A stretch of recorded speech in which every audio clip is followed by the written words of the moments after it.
पराली प्रबंधन को लेकर जहां पूर्व मुख्यमंत्री भूपेंद्र सिंह हुड्डा ने सरकार पर सवाल उठाए हैं, तो वहीं कृषि और किसान कल्याण मंत्री श्याम सिंह राणा ने भी विपक्ष को करारा जवाब दिया है। उन्होंने बताया कि पराली से प्रदूषण फैलाने वालों के खिलाफ 273 एफआईआर दर्ज की गई हैं, जबकि 353 पर जुर्माना भी लगाया गया। उन्होंने कहा कि पराली प्रबंधन को लेकर सर्वोच्च न्यायालय ने भी हरियाणा सरकार की सराहना की है। प्रदेश में पराली जलाने के कितने मामले सामने आए, इस बारे में हरियाणा के कृषि और किसान कल्याण मंत्री श्याम सिंह राणा से खास बातचीत की हमारे एसोसिएट एडिटर अनिल कुमार ने।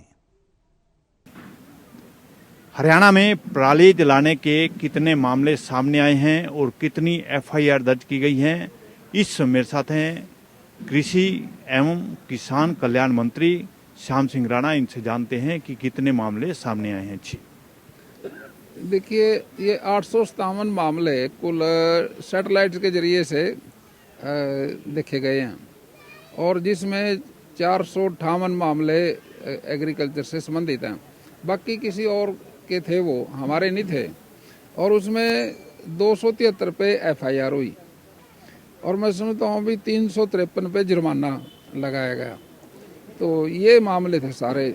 626 मामलों पे कार्रवाई हुई। राणा जी, आपने कहा है कि पराली प्रबंधन को लेकर आपने क्या कदम उठाए हैं, लेकिन पूर्व मुख्यमंत्री भूपेंद्र सिंह हुड्डा ने आरोप लगाया है कि पराली प्रबंधन के मामले में सरकार फेल है और डीएपी खाद की भी कमी है। देखिए, पराली प्रबंधन में हमारा सुप्रीम कोर्ट ने भी तारीफ करी। इस बार हर साल पराली के मामले जो आगजनी के हैं कम होने लग रहे हैं और इस बार भी पिछली बार से कम थे। हमारी सरकार ने पराली के लिए 1000 रुपया 1 एकड़ पे किसान को राहत के तौर से दिया, भाई वो पराली को खेत में ही खपाए। तो इस करके और मशीनें दे रखी हैं 1,0882 मशीनें दी हुई हैं जो पराली प्रबंधन के अंदर लगी हुई हैं। इसलिए पराली के मामले नामात्र के हैं। राणा जी, फिर विपक्षी पार्टियां क्यों सवाल उठा रही हैं सरकार पर?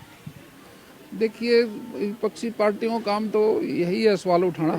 कहीं अगर कोई घटना घटे तो उठाती तो है वो विपक्ष, लेकिन विपक्ष जो बात कह रहा है वो नहीं है एक्चुअल वास्तव में। काफ़ी सुधार है और मैं समझता हूँ भाई इस बार डीएपी की जो बात आप कह रहे थे, डीएपी पिछली बार से ज़्यादा दिया गया। जो आज की तारीख है, ये आज 15 अक्टूबर है, इसमें पिछली बार से 15 मीट्रिक टन पिछले साल से ज़्यादा दिया पिछले साल से। लेकिन किसानों की भी बुआई रह रही है, हर रोज़ ट्रेन आती है।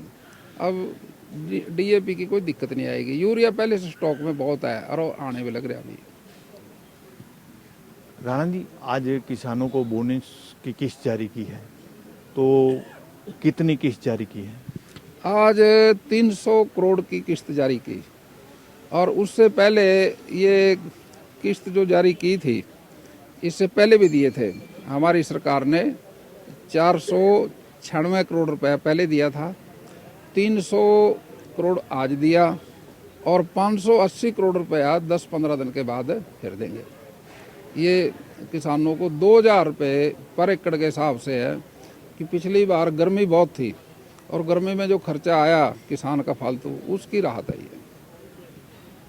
राणा जी, धान खरीद को लेकर आपने मंडियों का भी दौरा किया होगा और व्यवस्था भी देखी होगी, तो इस समय क्या स्थिति है मंडियों की?